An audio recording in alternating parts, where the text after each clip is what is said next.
Hi everybody, Keith here again. Hey, sorry about those that were watching and I lost connection. I was in a bad spot. So we're back up again and hopefully we can get this done here. Basically, I was talking about this child support recovery stuff, and I wanted to explain, those people that don't know my situation here, I was pulled over last year, almost a year ago. Actually, just a little over a year ago, and it was for invalid plates and registration. And when they pulled me over, of course, I lost my job.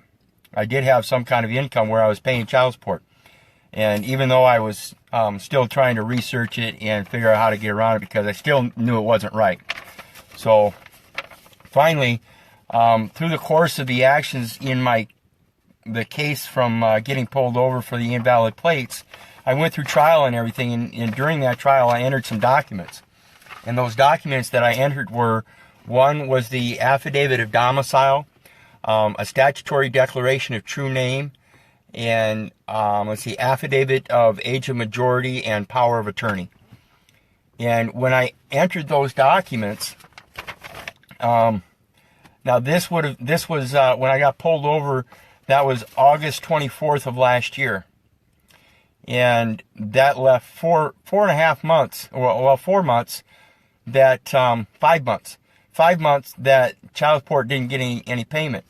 And of course, after the first month, they started sending notice that they were going to put a suspension of my licensing privileges, including my driver license, fishing license, any hunting license, anything like that. And they were going to put a restriction on those until I caught up my child support. Well, when I entered those documents, I got up to my sentencing date, or actually, I was actually in jail. It was February of this year when I got this. So it had been a total of 6 months since I'd even had any contact with Child Support Recovery Unit, other than the things they sent me. So when I got this, I was kind of surprised, but I want to put it out there and let you know that that's what these documents will do. Notice of withdrawal of certificate of non-compliance. And I assure you people, here it is a full year later, and I still have not paid a dime. And they still aren't going to come after me. They've told me so in this right here. Notice of withdrawal of certificate of non-compliance. What they're saying is that I am not in non-compliance. They have no authority to restrict anything because they have no proof that I am in non-compliance. See, when you enter those documents and correct your status, they know that they're dealing with a living man. And so that the only thing they can do is deal with the estate. So in the meantime, I still have some corrections to do, I'm sure, because I don't know, but I'm sure they're still digging into this estate account and getting their child support either way. It's just that they're not getting my payment to double it up for them. Thanks, Pam. And I'll go ahead and read this off. It's got the basic contact information up on the top and everything, as far as the date notice prepared, the case number, worker ID, Child Support Recovery Unit, and the address and telephone and all that. And then it's also got the estate name, Keith O. Little, which of course is in all capital letters.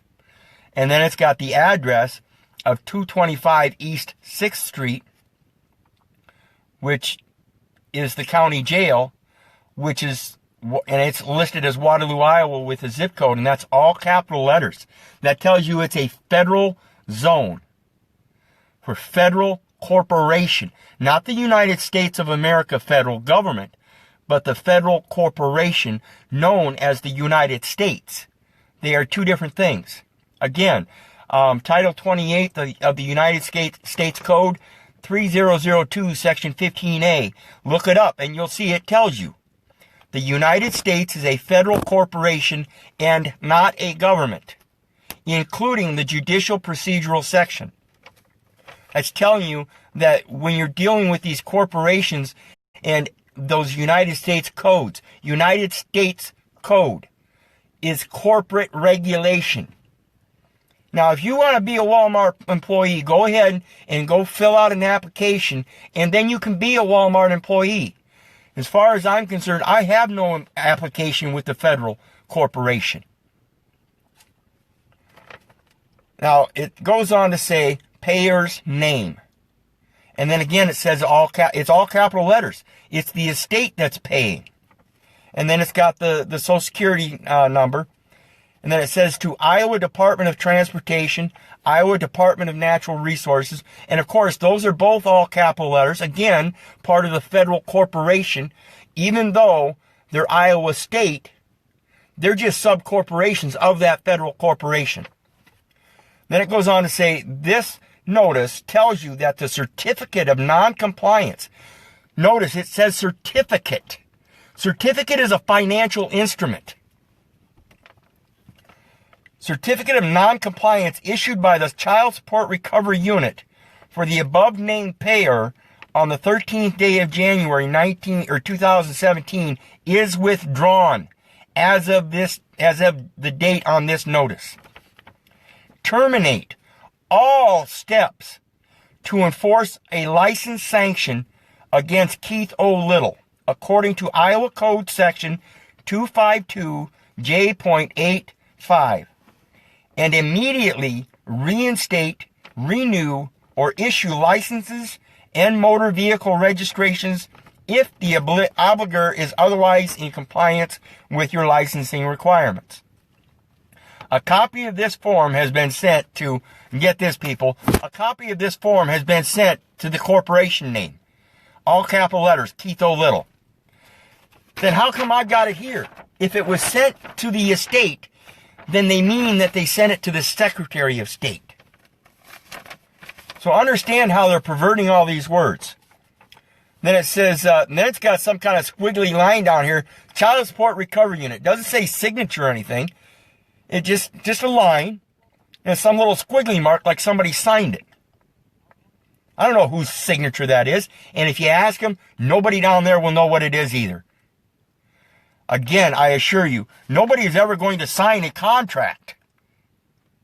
Nobody. You go to the Department of Motor Vehicles, your name is the only one that's going to get signed on that license. That is not a valid contract. Matter of fact, it is a false instrument. And then it goes to say, to the payor. Again, we know the payor is the all caps name. And they're writing this out as if though I'm the payor.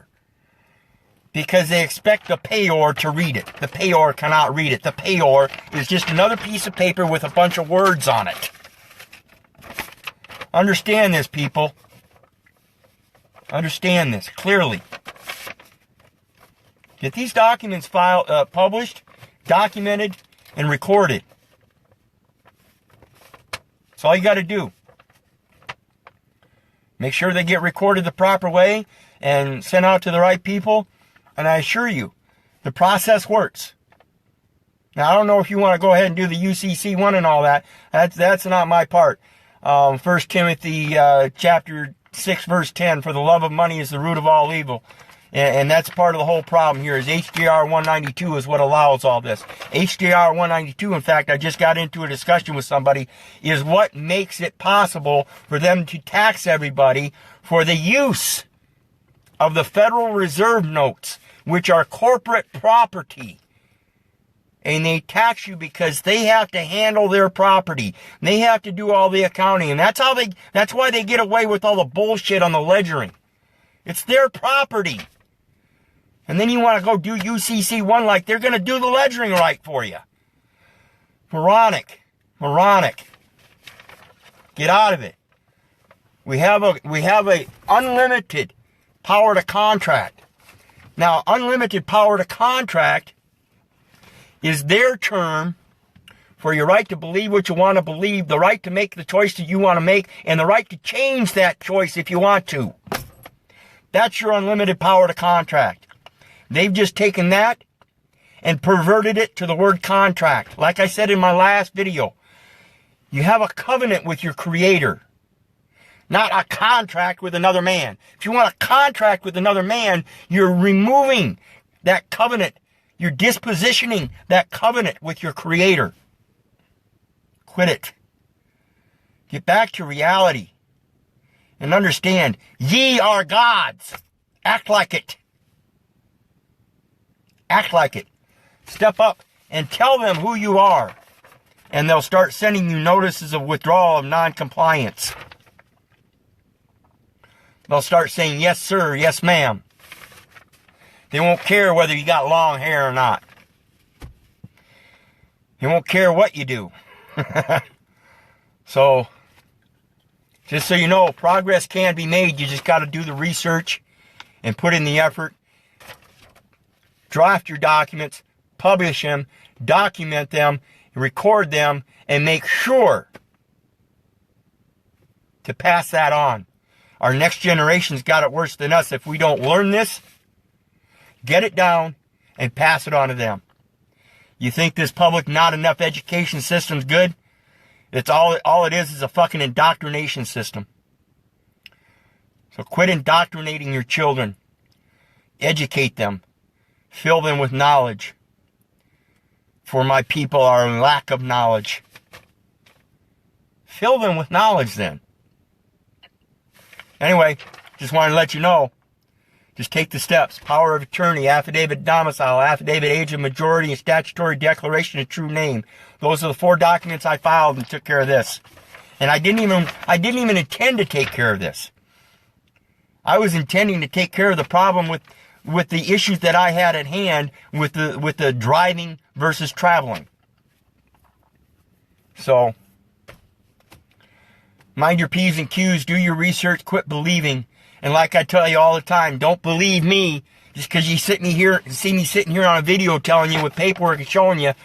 Get out there and do your own research and do your fact checking and make sure that the facts you are relying on are irrefutable. All right? Meantime, bless y'all. I love you. Have a great night and a safe weekend. Hopefully y'all can step up and start making it safer for yourself and your next generation too. Again, God bless. Have a great night.